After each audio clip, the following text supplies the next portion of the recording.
Naghigpit na ngayon ang COMELEC sa mga panuntunan nito sa pag-report ng mga gastusing ng mga kumakandidato ngayong campaign period. Ano na nga ba ang mga kailangang isali ngayon sa report? Alamin natin sa balitang ihatid ni Margot Gonzalez. Papasok na sa susunod na linggo, Pebrero 11, ang campaign period para sa national positions. 66 na kandidato sa pagkasenador at 155 naman sa party list groups ang inaasahang mga kampanya. Si Commission on Elections sa COMELEC Chief Attorney George Garcia nagpaalala na sa mga patakaran sa paggamit ng mga campaign jingle at sa mga ipapaskil na campaign posters. Kung ano yung size, sana sundin lang po natin. Public places, 2x3 lamang. Private properties, hindi namin pwedeng galawin, sabi ng Korte Suprema sa kanyang desisyon. Irespeto rin sana natin ang ating kapaligiran sapagkat meron kaming kinreate na Committee on Environmentally Sustainable Election.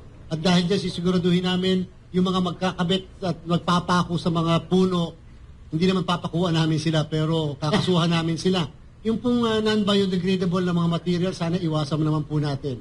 Sa pagkakampanya, alagaan pa rin natin ang ating kalikasan. Huwag naman yung may noise pollution na nakakaistorbo sa ating mga kababayan na minsan natutulog lang o kaya naghahabol ng pahinga. At the same time, ang isa pang bilin po natin sana doon sa mga gagamit ng jingle o kaya naman po yung gawa o akda ng ating po mga artists, wag naman po nanakawin. Magpaalam.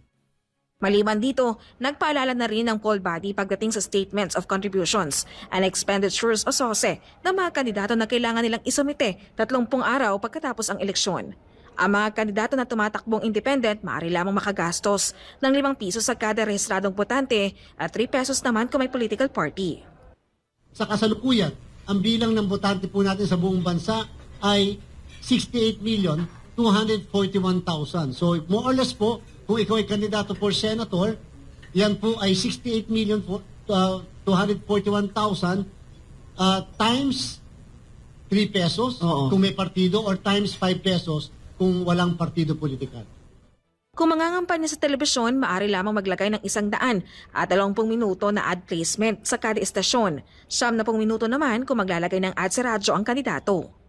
Kung ano yung mga kontrata natin sa mga stasyon ng radyo, TV at dyaryo, ay siya yung marereport sa inyong SOSE sapagkat yung po mga stasyon ng radyo, TV at mga dyaryo din ay correspondingly magsasabit din sa amin ng kanila po mga report. Kinakailangan mag-match yan kasi kung hindi po kayo magmamatch at hindi magsasabit ng tama, kakasuhan po namin kayo sa SOSE violation, election offense po yan and ground for disqualification. Pagdating sa mga political rally, mahigpit din ang paalala ng komisyon na ang lahat ng magagastos dito ay kailangan na ring ma-report sa SOSE. At pagkatapos bawal talaga magpakain, bigla may nagpakain, o di dapat merong i-report sa amin. O kaya may pinamigay na ganito, dapat may i-report sa amin. O kaya nag-arkila ng speaker, dapat merong i-report sa amin. At gaya ng mga naon ng pahayag ng COMELEC Chief, hindi na rin makakalusot ang paggamit ng mga personalidad at social media influencer. Papasan namin ngayong araw na to, pag gumamit ng isang celebrity, ipipresume namin na bayad yung celebrity. And therefore, magsasabihin sa amin na libre dahil kaibigan o dahil idol siya, sapagkat meron na ngayong presumption of payment doon sa celebrity. Hindi po namin habol ang celebrity o hindi po namin habol yung po mga influencers. Ang habol po namin yung kandidato na sinasabing libre yon, sapagkat kung libre yon, may donation dapat. Hindi po ba untitled ng SOSE, Statement of Contributions and Expenditure? Ang mga SOSE ng kandidato ay isa sa publiko ng komisyon at ilalathala sa kanilang official website sa unang pagkakataon.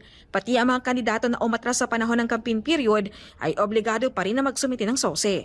Samantala, ang mga susobra sa paggastos at ang hindi makakapagsusumite ng kanilang SOSE ay maaaring kasuhan ng komisyon. In fact, nag-file po kami ng 400 cases sa Law Department ng COMELEC para doon sa mga sumobra ang kanilang submission. Doon naman po sa mga hindi nag-submit, mga 2,000 po yan, mga hindi nag-submit ng SOSE. Para sa Diyos at Pilipinas, kumahal, Margot Gonzalez, SMNI News.